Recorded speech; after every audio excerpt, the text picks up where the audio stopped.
علیکم ورحمۃ اللہ وبرکاتہ۔ حامدا ومصلیا اما بعد، اعوذ باللہ من الشیطان الرجیم، بسم اللہ الرحمن الرحیم۔ ھذا ربی ھذا اکبر۔ استاد محترم اور عزیز ساتھیوں، آج میں آپ تمام حضرات کے سامنے اس موضوع کے تحت کچھ لفظ و گشائی کرنا چاہتا ہوں، وہ سیرت ابراہیم علیہ السلام۔ حضرت ابراہیم علیہ السلام اللہ رب العالمین کے ایک جلیل القدر پیغمبر تھے۔ آپ کا حفظ و نسب حضرت عیسیٰ علیہ السلام، حضرت موسیٰ علیہ السلام تک پہنچتا ہے، اور ہمارے نبی حضرت محمد مصطفیٰ صلی اللہ علیہ وسلم بھی آپ کے بیٹے حضرت اسماعیل ذبیح اللہ کی اولاد سے۔ اللہ رب العالمین قرآن کے اندر ارشاد فرماتا ہے ان اللہ علی کل شیء قدیر، کہ وہ ذات ہر چیز پر قادر ہے، وہ چاہے تو نبی کے گھر میں شیطان اور شیطان کے گھر میں نبی پیدا کر دے۔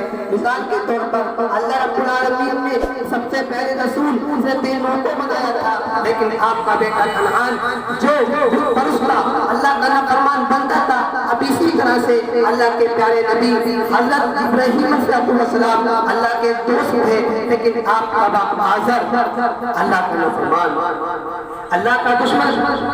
میرے دوستوں، کہ اللہ رب العالمین کی قدرت۔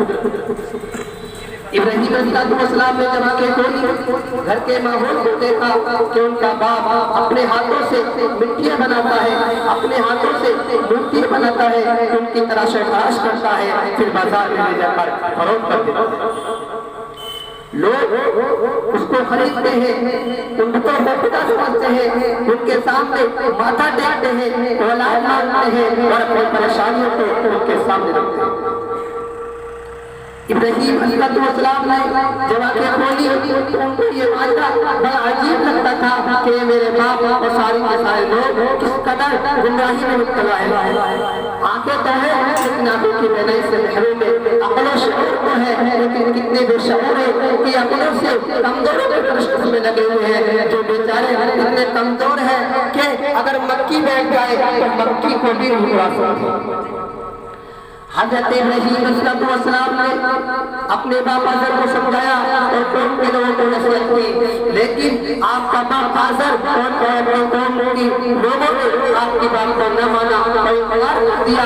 آپ کے باپ آزر نے آپ کو سنسار کرنے کی دھمکی دی اور کہہ دیا اے میرے بیٹے ابراہیم، اگر تو یوں ہی ہمارے خدا کی مخالفت کرتے رہے گا، یوں ہی ہماری نافرمانی کرتے رہے گا تو میں تجھے گھر سے باہر نکال دوں گا، ورنہ اپنی زبان کو لگام دو۔ میرے دوست کو غور کرنے کا موقع۔ حضرت ابراہیم علیہ السلام نے کہا سلام علیکم استغفر لک ربی انہ کان بی حفیظ۔ اے میرا پجار خدا حافظ، میں آپ کو بھی چھوڑ رہا ہوں اور آپ کے دونوں آپ کو ان بتوں کو بھی خدا کی سزا پکار۔ حضرت ابراہیم علیہ السلام باپ کو ساتھ کر چلے گئے اور ایک ایسی خدا کی طاقت، خدا کی قدرت کا اندازہ لگانے کے لیے ایک ایسے طریقے اختیار کیا کہ تاریخ رات کی تاریخ، رات کا وقت تھا، ایک ستارہ آسمان پر زیادہ مشرق تھا، آسمان پر زیادہ روشن تھا۔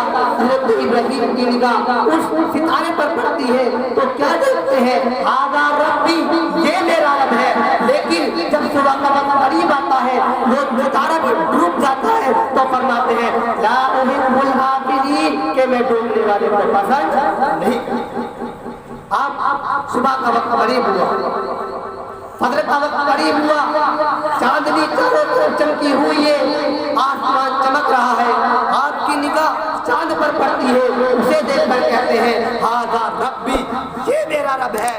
لیکن جب صبح کا وقت قریب آتا ہے تو وہ بھی ڈھلنے شروع ہو جاتا ہے اور وہ بھی چھپ جاتا ہے، غائب ہو جاتا ہے۔ حضرت ابراہیم کو دیکھ کر فرماتے ہیں لئن لم یہدنی ربی لأکونن من القوم الضالین، کہ میں اس کو پسند نہیں کرتا تو اتنا کمزور ہو کہ جو اپنے وقت سے زیادہ نہ ٹھہر سکے وہ خدا نہیں ہو سکتی۔ آپ دن نکل چکا تھا، سورج آسمان پر روش ہو چکا تھا، سورج کی روشن پوری دنیا کو روشن کیے ہوئے تھی، سورج پوری دنیا کو روشن کرنے کا مرکز تھا۔ حضرت ابراہیم علیہ السلام کی نگاہ سورج پر پڑتی ہے، اس کو دیکھ کر کہتے ہیں ہاذا ربی ہاذا اکبر، یہ میرا رب ہے۔ لیکن جب شام کا وقت قریب آتا ہے، سورج بھی اپنا منہ چھپا کر مغرب میں مشرق گوش ہو جاتا ہے، تو ابراہیم علیہ السلام کہتے ہیں کہ العالمین اگر تو نے مجھے راہ نہ دکھائی تو میں اس قوم کی طرح ہو جاؤں گا جو قوم تیری نافرمان ہے۔ میرے دوستو، حضرت ابراہیم علیہ السلام کی سیرت کا اندازہ لگائیے کہ آپ کی پیدائش سے لے کر آخرت تک اور درمیان کی زندگی کیسی گزری۔ آپ جن بتوں کے سامنے باپ آدر اور قوم کے لوگ اپنا ماتھا ٹیکتے تھے، سر جھکاتے تھے، اولاد مانگتے تھے، پریشانی کو حل کرنے کا مرکز انہیں سمجھتے تھے، تو حضرت ابراہیم علیہ السلام کو ان کو بتوں کو بے بس ثابت کرنے کا ایک موقع اور آیا، اور وہ تھا قوم کا میلے کا۔ قوم کے لوگ میلے جا رہے ہیں، نمائش میں جا رہے ہیں، حضرت ابراہیم کو بھی دعوت کی جاتی ہے کہ ابراہیم آپ بھی ہمارے ساتھ میلے چلیں۔ لیکن ابراہیم علیہ السلام جو اللہ کے نیک بندے تھے، اللہ کے جلیل القدر بندے تھے، آپ نے اس برائی سے، اس گمراہی سے چھٹکارا پاتے ہوئے کہا انی سقیم، میں کچھ بیمار ہوں۔ قوم کے لوگ ابراہیم علیہ السلام کو چھوڑ کر میلے چلے گئے، اور ابراہیم علیہ السلام اپنے مکان ہی میں رہے۔ ابراہیم علیہ السلام اٹھے، کلاڑی ہاتھ میں لی، اور قوم کے سب سے بڑے بت خانے میں جا پہنچے، جہاں بت موجود تھے، بڑے بت، چھوٹے بت، سارے کے سارے بت موجود ہیں۔ حضرت ابراہیم علیہ السلام نے کہا تم کھاتے کیوں نہیں ہو، تم پیتے کیوں نہیں ہو، تمہارے سامنے چڑھاوے رکھے ہوئے ہیں، الا تاکلون ما لکم لا تنطقون، کہ تمہارے سامنے یہ چڑھاوے رکھے ہوئے ہیں، تم جواب کیوں نہیں دیتے۔ حضرت ابراہیم کیش میں لے کر سخت لہجے میں کہتے ہیں کہ توڑ ڈالتے ہیں، اور سارے کے سارے بتوں کو توڑ کر سوائے بڑے بڑے کھاتے پر کلائی رکھ کر چلے آتے ہیں۔ فَجَعَلَهُمْ جُزَاةً إِلَّا كَبِيرًا لَهُمْ، کہ حضرت ابراہیم علیہ السلام نے سارے کے سارے بتوں کو توڑ ڈالا، سوائے بڑے بت کے کاندھے پر کلالی لگ کر چلے جائے۔ قوم کے لوگ واپس آئے، بتخانے کا یہ حال دیکھا تو درہم برہم ہو گئے، تحقیق شروع کر دی یہ کس نے کیا ہے۔ آخر کچھ لوگوں نے کہا کہ اس نوجوان کی حرکت ہوگی جو ہمارے بتوں کو برا بھلا کہتا ہے، ہمارے بتوں کو گالیاں دیتا ہے، اور میرے دوستوں لوگوں نے نام بتایا کہ وہ نوجوان، اس نوجوان کا نام ابراہیم۔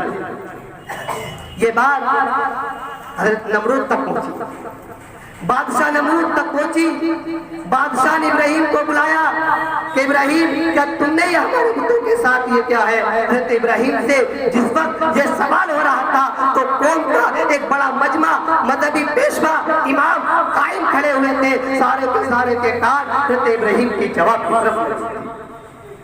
حضرت ابراہیم علیہ السلام نے سوچا کہ ان کی بے بس، لاچاری اور مجبوری ثابت کرنے کا اس سے بہتر موقع ہاتھ نہیں آیا۔ آج سبھی لوگ دیکھ لیں گے کہ یہ مٹی کے معبود، مٹی کے خدا کتنے بے بس، کتنے کمزور، کتنے لاچار ہیں کہ خود اپنی حفاظت نہ کر سکے۔ حضرت ابراہیم نے فرمایا بل فعلہ کبیرہم ھذا فاسألہم ان کانوا ینطقون، کہ میں نے نہیں کیا ہے بلکہ ان کے بڑے نے کیا ہے۔ قوم کے لوگ شرم اور قائل ان کے چہروں پر چھا گئی، اب بھلا کیا جواب دے۔ کہا اے لوگوں یہ میں نے نہیں، بل فعلہ کبیرہم ھذا فاسألہم ان کانوا ینطقون، بلکہ ان کے بڑے نے کیا۔ یقین نہیں آتا تو ان لوگوں سے پوچھ لیجئے، ان بتوں سے پوچھ لیجئے، بھلا سب بت تو ٹوٹ چکے ہیں، بڑا بت تو موجود ہے، انہی سے پوچھ لیجئے۔ اب بھلا قوم کے لوگ کیا پوچھیں، بھلا بت بھی کوئی بولتا ہے۔ سارے کے سارے لوگوں کو شرم اور قائلی برداشت کرنی پڑی۔ میرے دوستو یہ تھی سیرت ابراہیم۔